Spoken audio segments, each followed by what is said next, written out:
All right, so we're going to now phase into, I would say, one of the highlights of our day, and Jeff is going to conduct an interview with Dan Evans, who's had a distinguished career in the career sports, excuse me, the sports industry. And I just want to say real quick, just a quick shout out to our last panel. I meant to say something about him. Jeff did a great job of pulling out information as usual, but they had so much phenomenal information to share just about finding your niche in sports. So hopefully you got some nuggets that you'll be able to hold on. So Jeff, I'm not gonna say anymore. I'm gonna let you take the floor and get our interview started. Sounds great. Thanks so much again, Ron. So I think maybe for the first half of the time that I have with Dan, I'll be telling you guys what he did, what he's done in his career, and then if there's time left over, we can get to a few questions, which is my way of saying that Dan has had such a distinguished career in baseball. He's the president, CEO of Evans Baseball Consulting. He's on the board of directors for the Rocky Mountain chapter of SABR, which is the baseball analytics group. So he's connected to analytics. He's the former head of Pacific Rim operations as a scout for the Toronto Blue Jays. He's actually worked for in really key decision-making positions for 5 different organizations.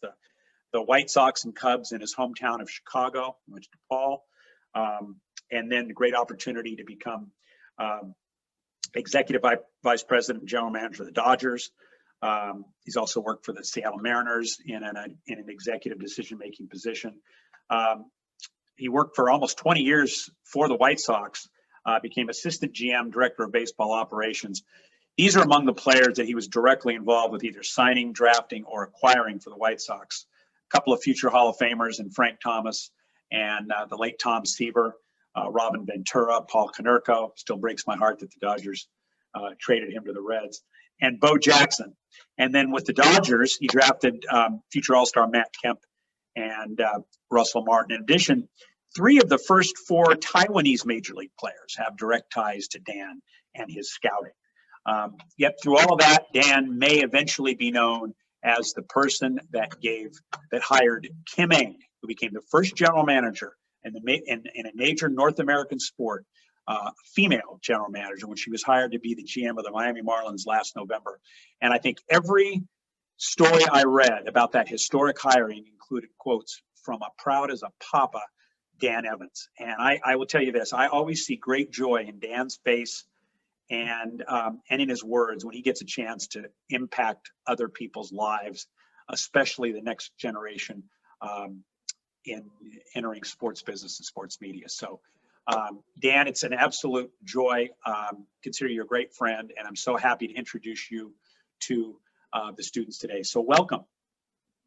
Thank you, Jeff. Thanks for having me, and thanks to everybody for investing in yourself today and spending a little time just learning how to be better at you. So let's start, Dan, with I mentioned Kim Ng, and because your role was so significant, giving her an opportunity when she was coming out of college with the White Sox, and then back again with the Dodgers, and it really helped launch her. I mean, there's a direct link to those hirings and the position she's in today, which again I'll say is historic. So I wonder if you can, for those that don't know her, maybe have heard the name. Can you tell them about her and what you saw in her? Because that's so relevant to what they're all hoping will happen, that someone will see a similar spark in them.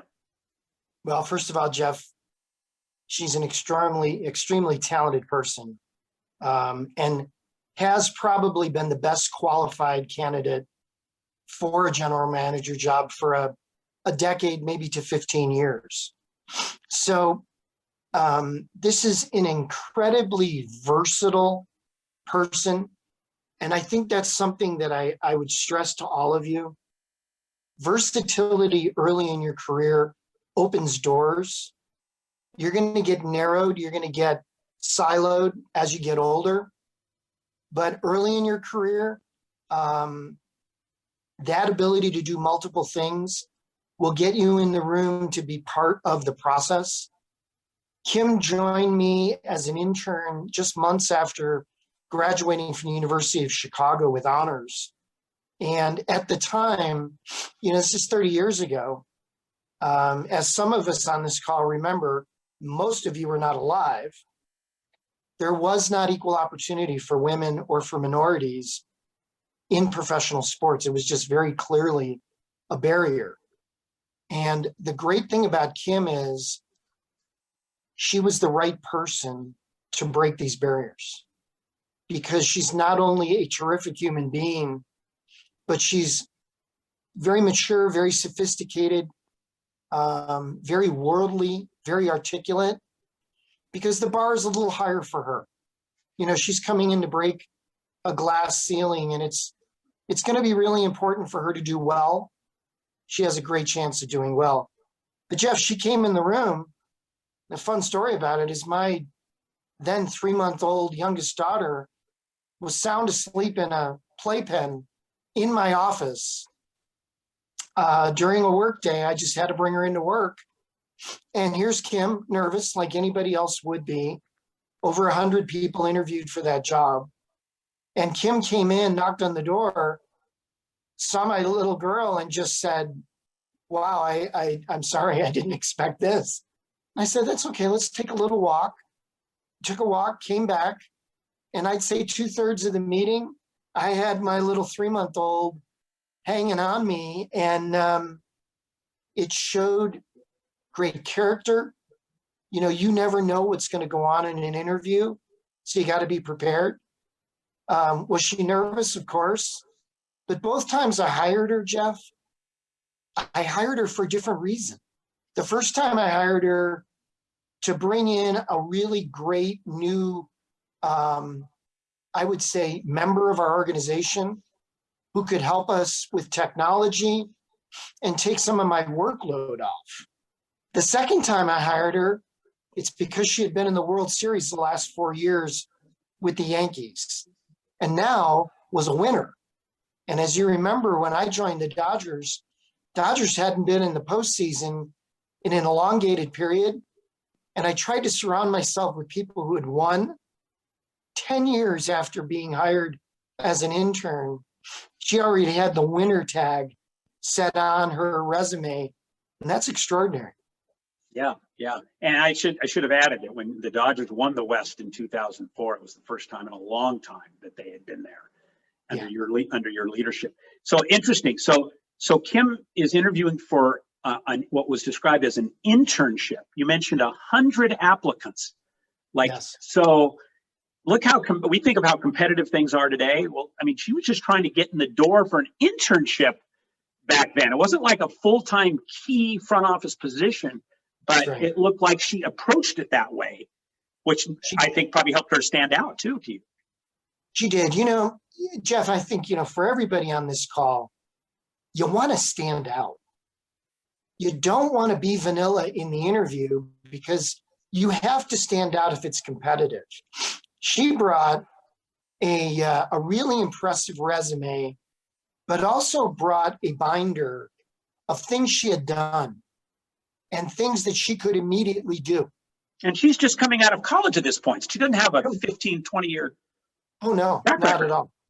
The fact that she was the captain of her college, University of Chicago softball team, the leading hitter, and I had talked to her head coach, raved about her.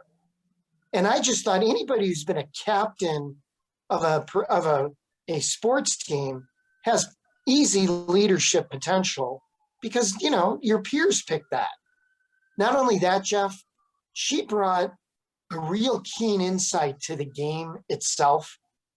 When you get hired for an internship entry-level position, you're there to contribute immediately. And for everybody, that's your first real immediate need. You need to find a way you can make a positive contribution. Work ethic, interpersonal skills, maybe a particular field that you're really good at, but you got to be a good teammate because you're joining their team. They're not joining yours.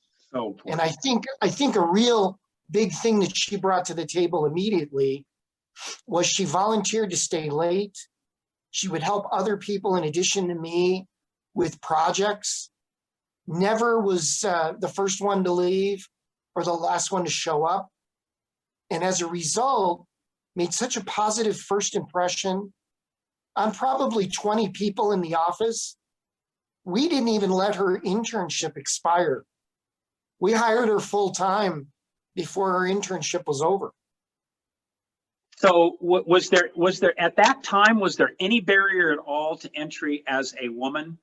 I mean, do you remember? I mean, I'm guessing there were probably just maybe a few women that were applying. I mean, I don't know if there were any other ones, but did you feel like you had to be at a certain, you know, almost kind of progressive state of mind then to go forward with that, or was that not an issue at all? You know what? There were 3 women in the game who had administrative positions within the sport, but really no decision making. I think the fact that I just had a daughter 3 months earlier helped me, because my opinion of the world had vastly changed as a parent. You know, it's like I wanted equal opportunity for my little girl. But Jeff, the advantage I had was I was a young guy. I was 30 years old in an assistant GM role and had a different mindset. You know, I was in high school when Title IX hit. Yeah. So I had an image of women in the workplace. You know, just a quick take back. I went to the biggest high school in the country, Lane Tech in Chicago. We had 10,000 students when I was a freshman there. Oh, wow. 2 years before, they opened up the school to girls. So throughout my lifetime to that point, I had never seen the barriers. And I was so much younger than the decision makers within the White Sox organization that I didn't have that mindset. And luckily, the owner, Jerry Reinsdorf, is certainly not that person. So it was seamless. I think we interviewed 3 people that happened to be women, and 2 of them were great candidates.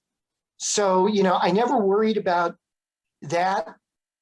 When she did get the job, though, there was a little pushback here and there from people who weren't ready for change.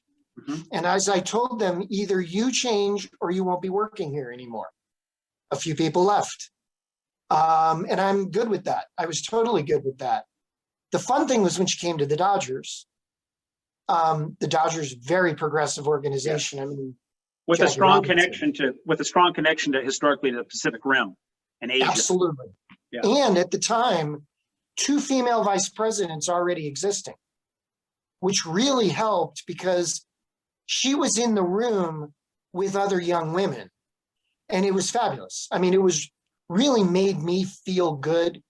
We announced one of our signings of our free agents, a Japanese pitcher, Kazuhisa Ishii, in Japan. And I brought Kim with me because Kim negotiated the deal. But I also wanted to make a statement that a month into her time here, she's not only breaking barriers, but in a culture in Japan that was a little slower at the time to accept, I knew we were going to be real pioneers over there. And I wanted to show who we were all about. I'm happy we did. It's one of the great memories of my career of bringing her in, introducing her to the staff. But what I've loved over the last 30 years, there's a lot of people whose careers have been influenced by her already. And she's only in her early 50s. She's got a lot more career left. You don't realize that when you're making the hire, but when you look back and you realize just seeing somebody who looks like them makes them have hope. Yes. It's just a wonderful thing. Yeah, no question. So you mentioned versatility, which I love, and interestingly, one of the keys to the Dodgers' success has been the fact that they have versatile players, guys that can play multiple positions. You bring up versatility. The first thing I thought of was look at how the Dodgers take pride in the fact their players are so interchangeable. I think personally, Cody Bellinger is the best player defensively in the National League at 3 different positions: first base, right field, or center field. I think they'd like to play him at all of those positions if they could at once. So versatility. So you mentioned that with Kim. What are some of the other qualities that you would say to the students that are important as they start their journeys? You know, Jeff, I think the hardest thing we all hear in a job search is no. And it's debilitating. It hurts. I mean, it really hurts. We pour our guts into trying to get a job, going through the interview process, interacting with a lot of our friends and loved ones about how excited we are. And it's no, and it's a hard no, and it's an ugly no. Couple things out of that. Number one, always ask why it's no. And I think by asking why, you might be tipped off to something on your resume, in your career, a concern that perhaps could lead you to change and improve yourself. I also think that no doesn't mean no permanently. It means no right now. A great example is Tim Mead. He's the president of the Hall of Fame. Tim was rejected 3 different times by the Angels when he was at Cal Poly Pomona. The 4th time they hired him. You know, I just think I've been there, folks. I've gotten those no's. You know, when you're up for a great job and you're up for, you know, any job, no can be so hurtful and so personal and so devastating. I mean, one of my best friends, I'm at one of my best friends' house right now. And I remember when she got a no recently, and it was devastating. But you got to move on. Yeah. And I think, you know, in Kim's case, for all of you, just remember, we're celebrating her today. She's had 5 different times where she got the GM no. And it might have been because of her gender. Who knows? Shame on those people. And I think whoever those people are, when she got hired, and probably Jeff didn't feel real good and had to answer some questions, but she had 5 no's. Does anyone talk about those 5 no's? No. I mean, before I became the general manager of the Dodgers, I had a few no's. And I also withdrew a couple of times from jobs. You just have to understand that no isn't a failure. It's just not your time. But I think finding out why, and it can be painful. I mean, Jeff, I interviewed with the St. Louis Cardinals for their general manager position and got to the finals at 32 years of age. And at the end, I was crushed, even though I went in thinking, how the heck am I going to get this job? And I asked August Busch, the owner of the Busch Brewery, at the end of the conversation, you know, why not me? And he said, you just look too darn young. And he said, you don't have enough on your resume. I just can't hire you. I don't think you're quite ready for the job. But I said, yeah, but I got to the finals. And he said to me, I know. He said, you really tugged at me this entire time. So I came back. Everybody will giggle on this one. I changed my name on all White Sox stuff to Daniel Evans, thinking that would really make me older. And the PR guy came in and he said, you don't look your age, making yourself Daniel instead of Dan or Danny. He said, just accept you for who you are and don't worry about it. So don't worry about no, folks. No just means it's no today. That's all. Yeah. I think also, just speaking of that age thing, is I think front offices throughout sports are a lot more, and I mean, people in any hiring position are a lot more open-minded about the right person, regardless of age, regardless of gender, race. Yeah. Don't you feel that? Like there's almost been a movement the other way where hiring younger, you know, sends a message about that, you know, we're an organization that values, you know, vitality and hope and youth, you know. No doubt, Jeff. I'd rather be the people on this call than the people who would have been on this call 30 years ago. Yeah. Because experience is always going to be rewarded, as it should be. But now the barriers for gender, for ethnicity, for race, you know, you and I are very progressive. We always have been. I think that's why you and I bonded from the onset. But a lot of people weren't. And we knew a lot of those people. Mhm. Those people aren't in decision-making roles like they used to be. Yeah. And as a result, this generation, which is on this wonderful webinar today, this generation will not experience it and doesn't have those preconceived ideas that would carry through your career. You're in a great place, all of you. You really are. Mhm. You mentioned about hearing no. I'll even add another element to that, to know, to see how you would react and what you would tell students. When you reach out to either try to connect with someone, or maybe you've applied for a job and you haven't heard anything. I get a lot of that from my students. When is the right time to follow up? And just staying in touch, just wanting to check and see on the status of a job, or interested in moving forward with the application process, and you don't hear anything back, because we live at a time when people are deluged with emails. I have my own feeling that it's okay to send another one. Maybe yours, the original one, dropped to the bottom of the queue, and now this puts it back up again, and you go, oh my gosh, I forgot to thank you for reminding me. But I'm wondering what your thought is about hearing nothing today. Not just no, but nothing sometimes. Yeah. Hey, Jeff, that is a fabulous question. And for all of you out there who aren't real experienced in that, look back to when you were applying for colleges and you didn't have an answer, and how numbing that was. You didn't have a say. You'd already turned in all your materials.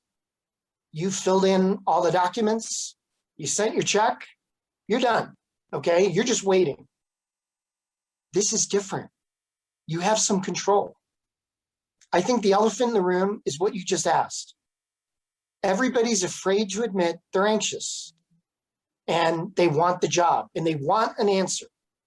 Jeff, I always think no is better than nothing, and no is better than I don't know, because no gives you some finality to it. Here's what I tell people, and it's so timely, because really this morning, a great friend of mine is up for an incredible job with a big league club. Mhm. And he called me at 7:15. And I'm in the Denver area.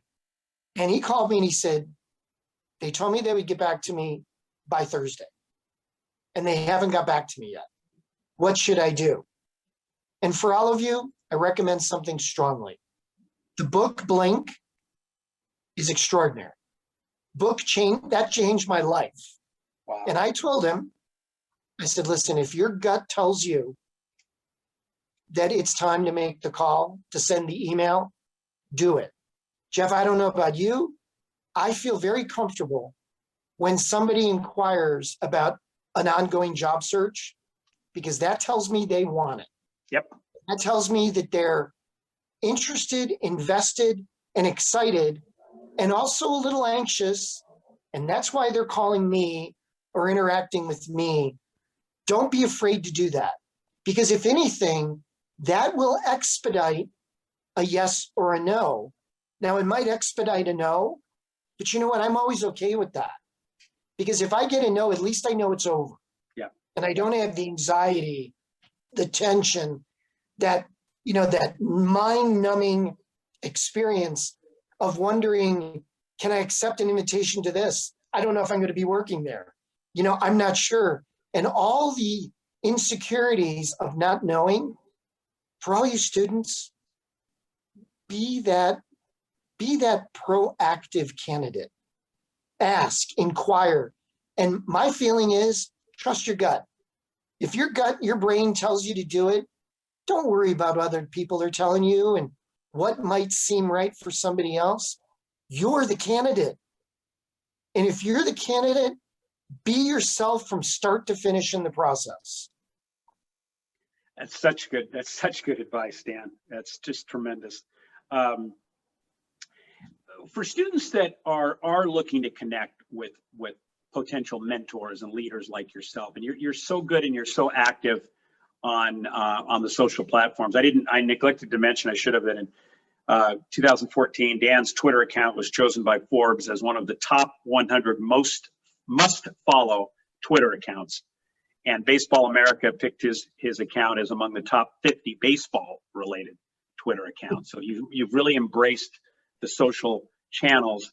Are you good with students reaching out to, not to put any pressure on you, because I think I know the answer anyway, but about wanting to connect with you, and what is it that makes you feel, you heard me describe you and how you are, how genuine you feel about wanting to help the next generation. What's caused that for you over the years to want to be someone that people can connect to?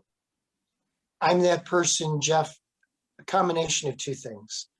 I had two incredible parents. I mean, stunning.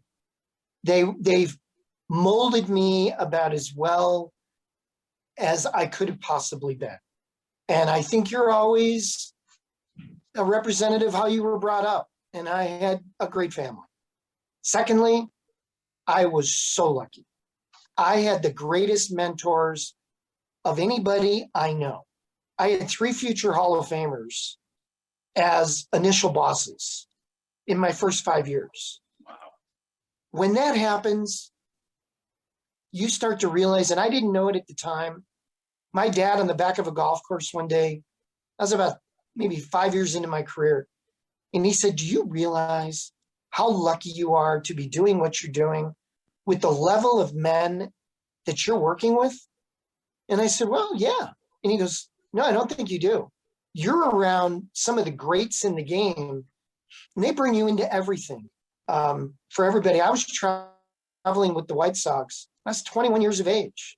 Tony La Russa, Roland Heeman, Dave Dombrowski, Charlie And that's not Lyles. to mention, Dan, right, that Jerry Reinsdorf owned the team, the owner of the Right. Chicago Bulls. I'm guessing That's your paths crossed with Michael Jordan at some point.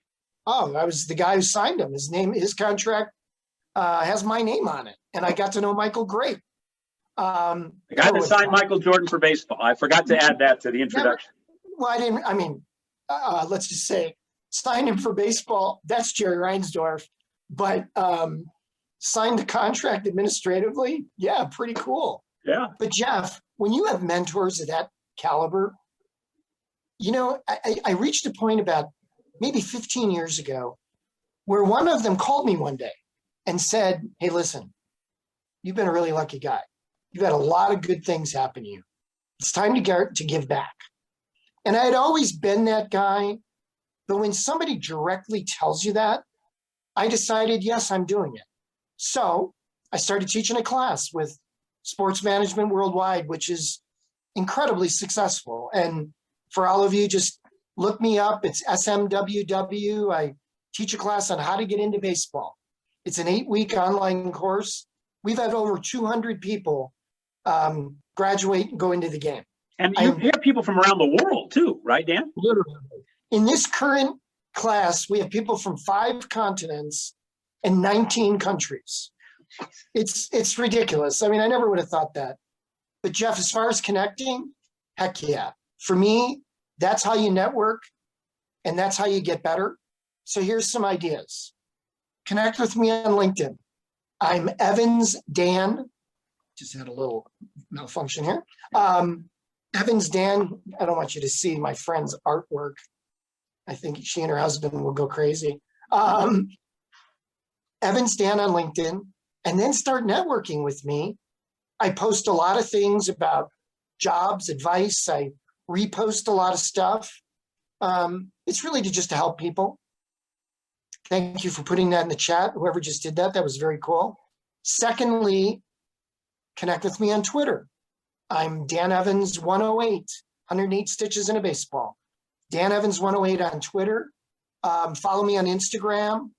I'm on TikTok, but on TikTok, it's more Field of Dreams oriented. But I just think connecting on platforms is good. Another thing, Jeff, I wanted to throw out. The people at Teamwork Online are fantastic. It's an amazing consulting group for jobs. I'm really good friends with the owner. She came up with a concept about maybe 10, 12 years ago, a platform called About Me. Mm-hmm. It's about.me. And it is a free, yeah, we like free, right? We all like free. Yes. It's a free site, which is a video page or actually a visual page, where you throw your bio and all your social media links at the bottom. I have found it to be a great platform for people to see a little bit more of me than my other things, and you can manipulate it the way you like. Personally, if I were the king of LinkedIn, it would be a very different looking website. I don't love LinkedIn, but for all of you, it's the way people connect, Yeah. and it's the way people get jobs. So you got to suck it up and be a part of it and make the best of it. Imagine it when we were growing up, Dan, if we'd had an outlet like LinkedIn. Otherwise, I mean, you just were hoping, you were lucky. I got connected to Dodgers through a class at USC. I chose to write about the Dodgers for a class. They pick an organization. I'll pick the Dodgers, and you know, the meeting led to operating the message board because I connected well with Bill Schumart. But now at least you have a chance through another connection away, to a platform. So at least you got it. You have a chance. We didn't have that at one time. I wanted to get to. Adrian had a question that Ponce, that he's, by the way, he's already reached out to me, and he and I are connected now. One of the students in this class, this call.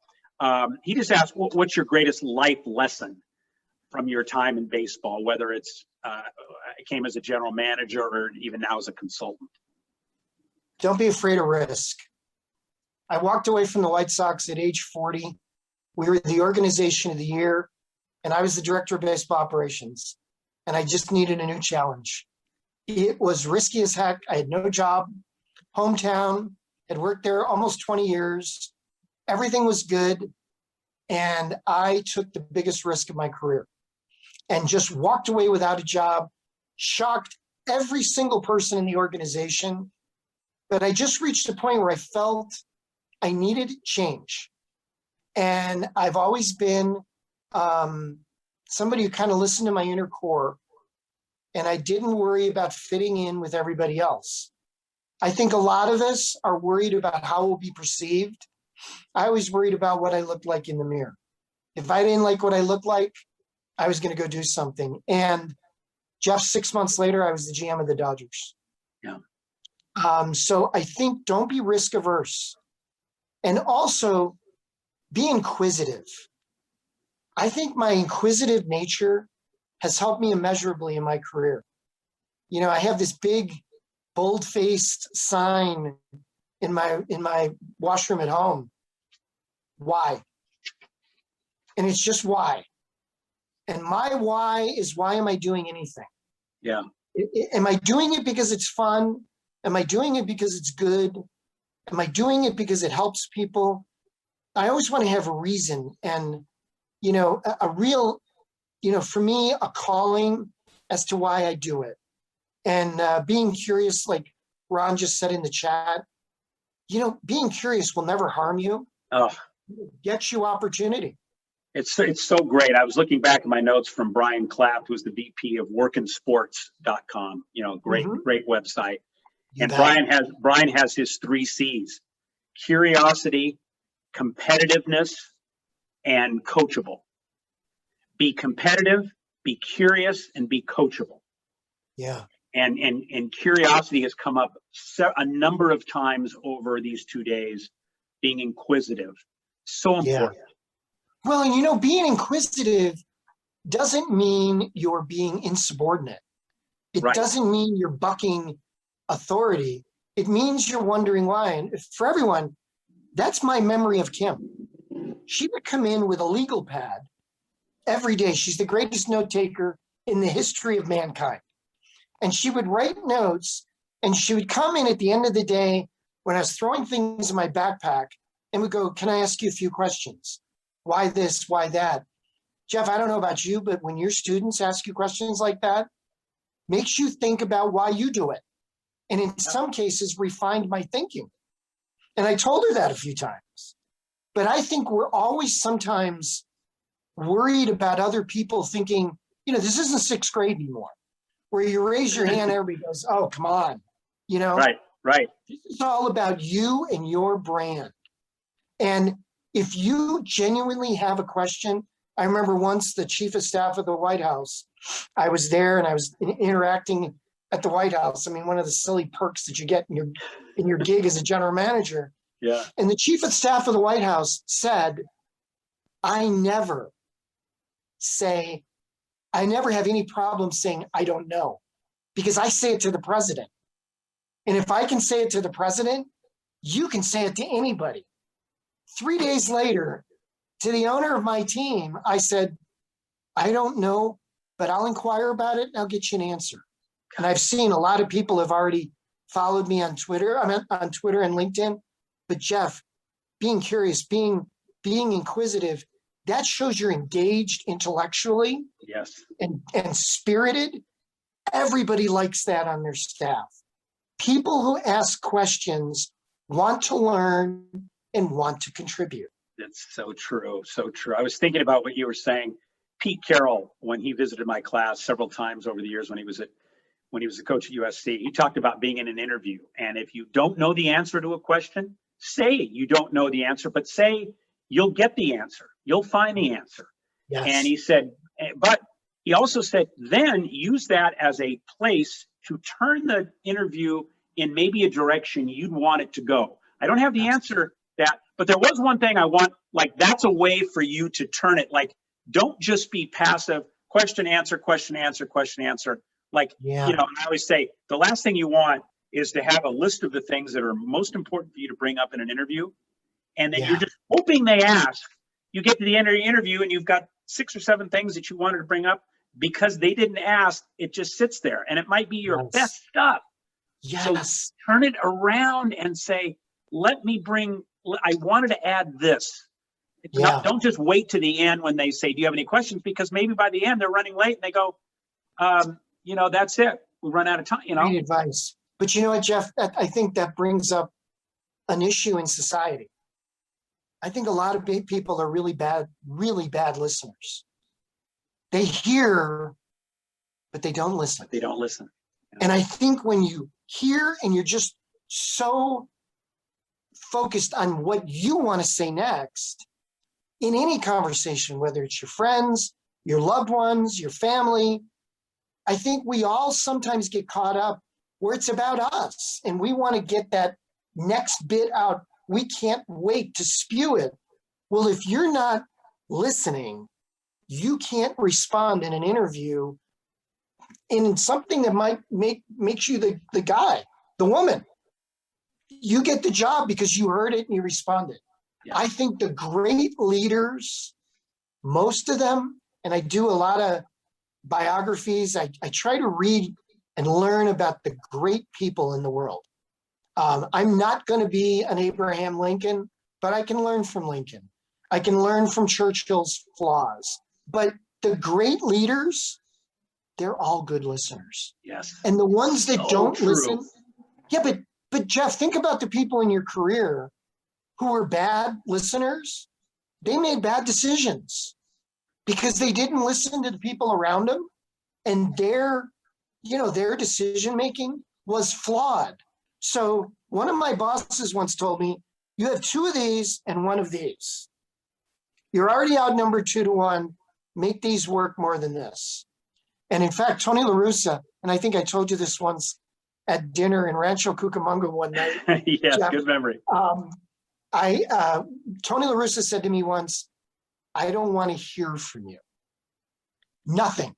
You say nothing. You listen, you learn. And the day you say something, I'm going to call on you from that point forward. So Malcolm Gladwell, my favorite author, without a doubt. He's got some great books, great posts in the chat there, Jeff. But I just think for all of you, you go in an interview, you're nervous as can be. Jeff brings up a great point. Have those things you want to talk about, but most of all, listen. Yeah, such a good point. Nicholas was asking the legacy you want to leave within your professional career. Gosh, if I was going to try to answer that for you, there's so many ways to go with that one. But anything jump out?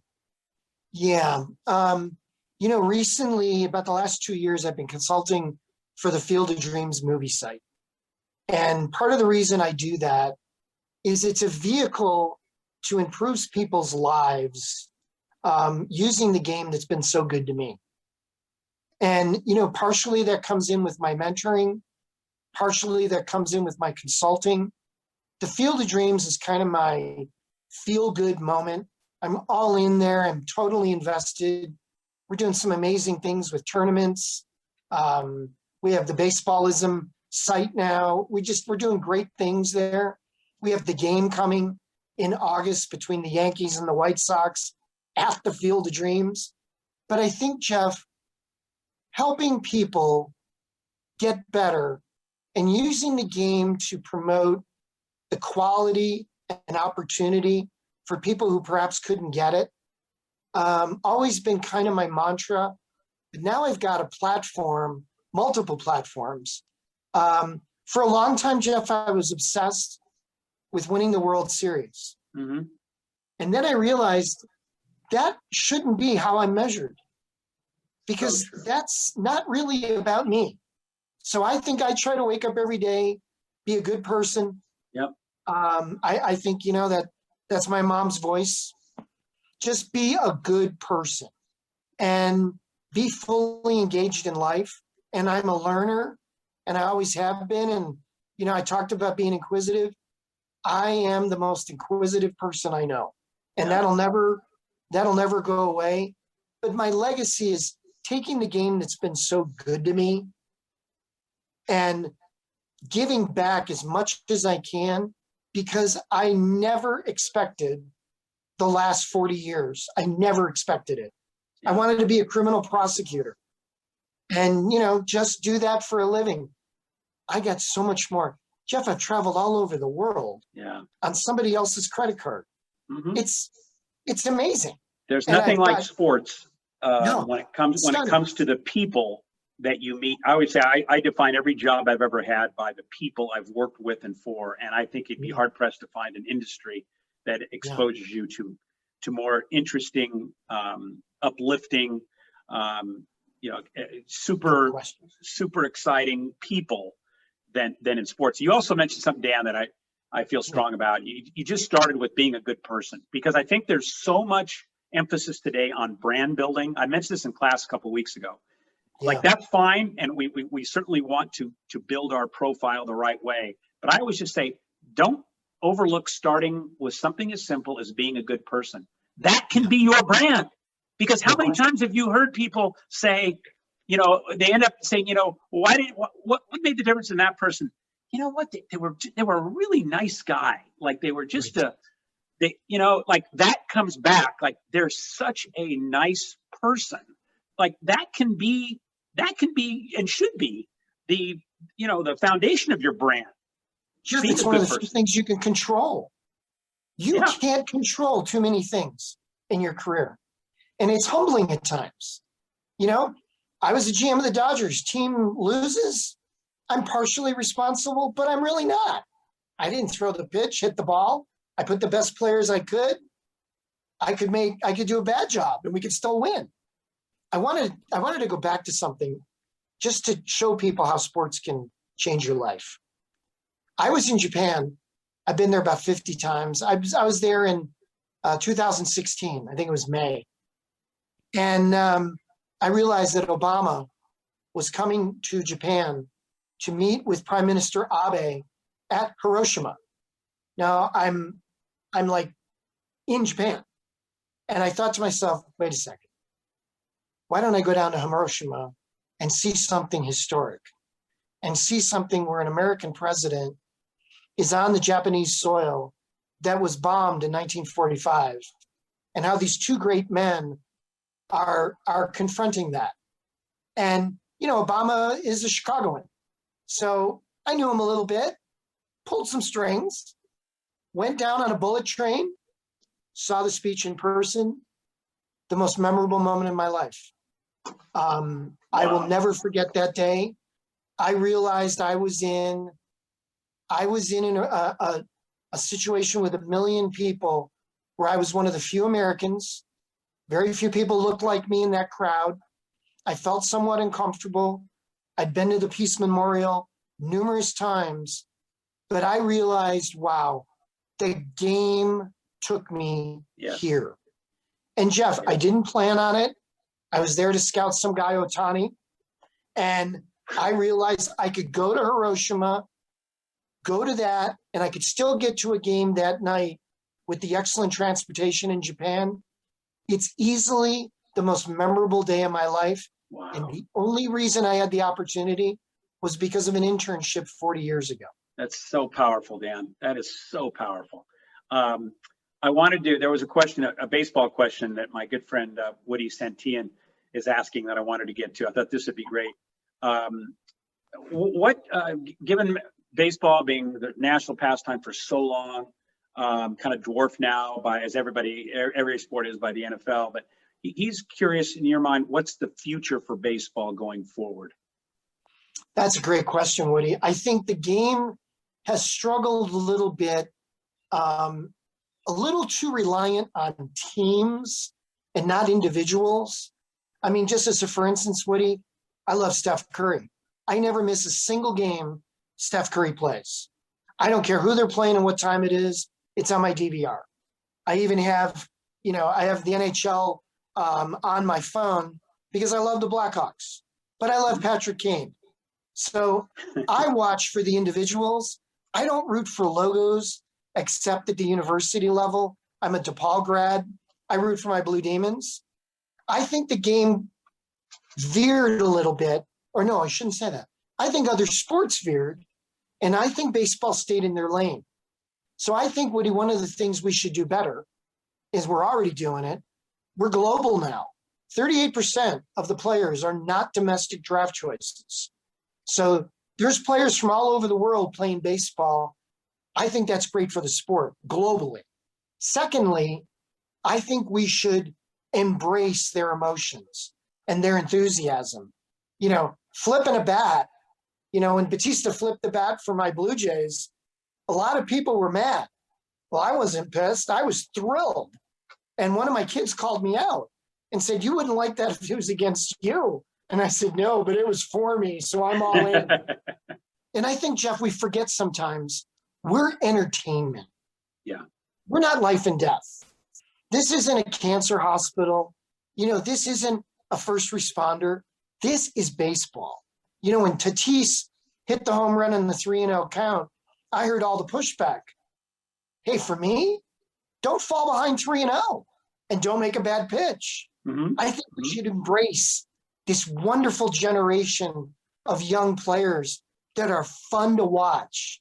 And I also think we shouldn't be so stodgy and so slow to change in some areas. We should listen to the fans and then embrace change that's better for the game.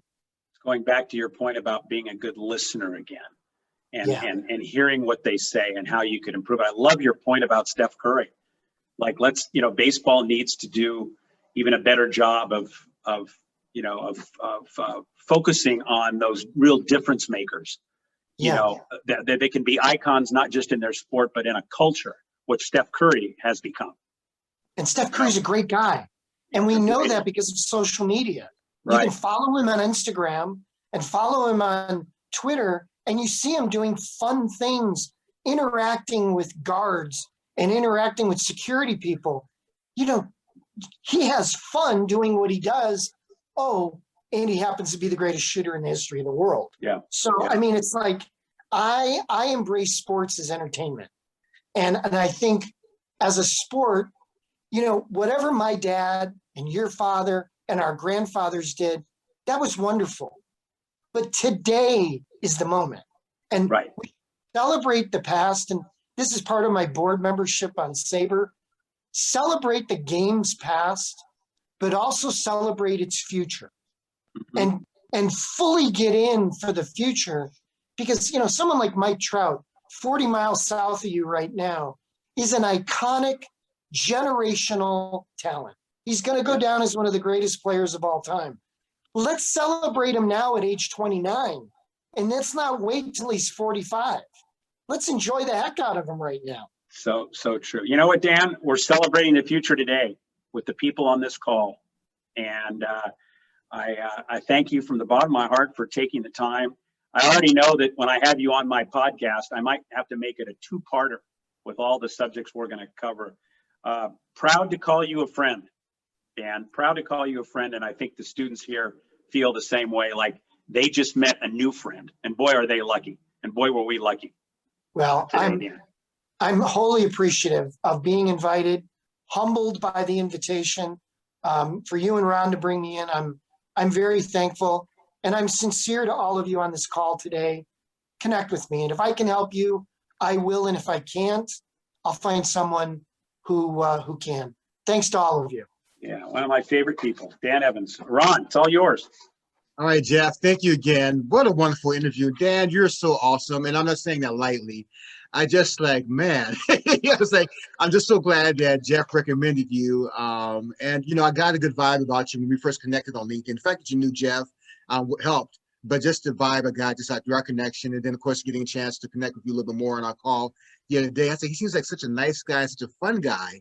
But yeah, you are so much more than that today. And just your transparency, your sensitivity, and your heart, I think that came through big time. And so I know Jeff obviously will have you involved. As far as I'm concerned, I have my hand raised. I'd love to have you involved in some future projects as well. So thank you so much for investing your time.